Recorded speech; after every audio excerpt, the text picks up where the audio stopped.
জলবন্দি ভরতপুর এক ব্লকের বহু গ্রাম। তিলপাড়া ব্যারেজ থেকে জল ছাড়ার ফলে মুর্শিদাবাদের ভরতপুর এক ব্লকের বিস্তীর্ণ এলাকা এখন বন্যার কবলে। বিশেষ করে সুখদানপুর গ্রামের অবস্থা অত্যন্ত শোচনীয়। চারিদিক থেকে বন্যার জলে ঘেরা এই গ্রামের বাসিন্দারা নৌকা ও গুড়ের কড়াই ব্যবহার করে কোনো মতে যাতায়াত করছেন। আজ ভরতপুর একের বিডিও দাওয়া শেরপা এবং ভরতপুর থানার ওসি শিবনাথ মণ্ডল বন্যা দুর্গত এলাকা পরিদর্শনে যান। তারা জলমগ্ন গ্রামগুলি ঘুরে দেখেন এবং গ্রামবাসীদের সঙ্গে কথা বলে বর্তমান পরিস্থিতি সম্পর্কে খোঁজ নেন। শ্যামপুর, গড্ডা, চাঁচোয়া, বালিচুনা, সিংহারি, চাঁদপুর, কোল্লা, জাকিনা, ছত্তরপুর, ইব্রাহিমপুর, হামিদপুর, আঙ্গারপুরের মতো গ্রামগুলির বেশিরভাগ মাঠই এখন জলের নিচে। এর মাঝেও কোল্লা গ্রামের স্কুল ইউনিফর্ম পরা ছাত্রীদের দেখা যায় জল ভেঙে স্কুলে যাচ্ছে। ভরতপুর একের বিডিও দাওয়া শেরপা জানান, পুরো পরিস্থিতির ওপর কড়া নজর রাখা হচ্ছে।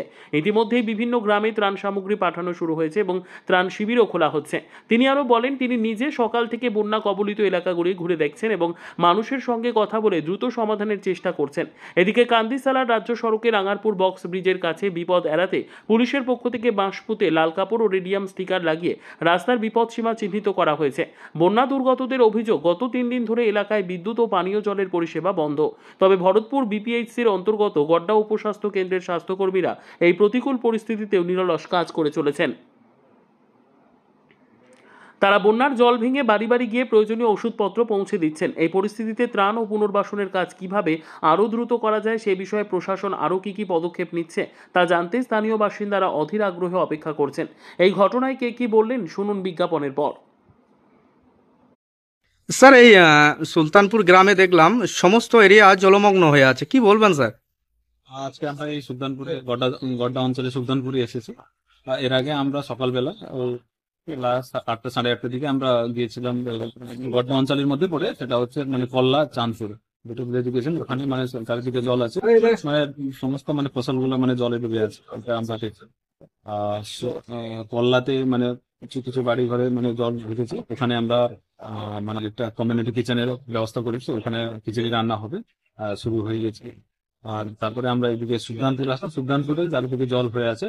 এখানে আসলে দেখুন, মানে লোকের কোনো এখানে শিফটিং এর সেরকম কিছু ব্যবস্থা নেওয়ার প্রয়োজন হয়। তবে এখানে কিছু কিছু লোক মানে বলছিল যে একটু মানে সহযোগিতা হলে পারে। তো আমরা ওই ড্রাই ফুড, শুকনা খাবার নিয়ে আসছিলাম, ওটা আমরা দিয়ে দিয়েছি এখানে, মানে এখানকার গ্রাম বাসিন্দা যারা।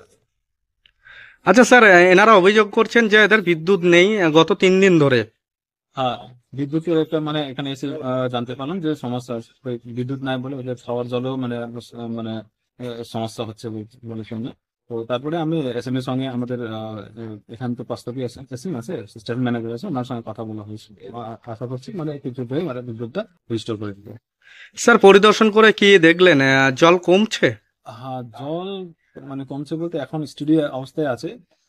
তবে হ্যাঁ, এখানে লোকে একটু যাতায়াত করতে একটু বিচ্ছিন্ন হয়ে গেছে, এটা একটু অসুবিধা আছে।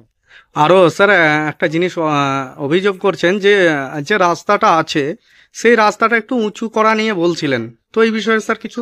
সে রাস্তা উচ্চতরণের বিষয়টা নিয়ে আমরা পরে ভাবছি। এখন তো সবদিকে জল হয়ে আছে, কোনো মানে মানে ফিল্ডে আমরা কিছু দেখতে পাচ্ছি না। সেটা পরবর্তী যখন জলটা নেমে যাবে তখন আমরা চিন্তা ভাবনা করবো। স্যার নাম ডিজিগেশন? আমার নাম দাওয়া শেরপা, ভিডিও ভালো তুলবান। Thank you.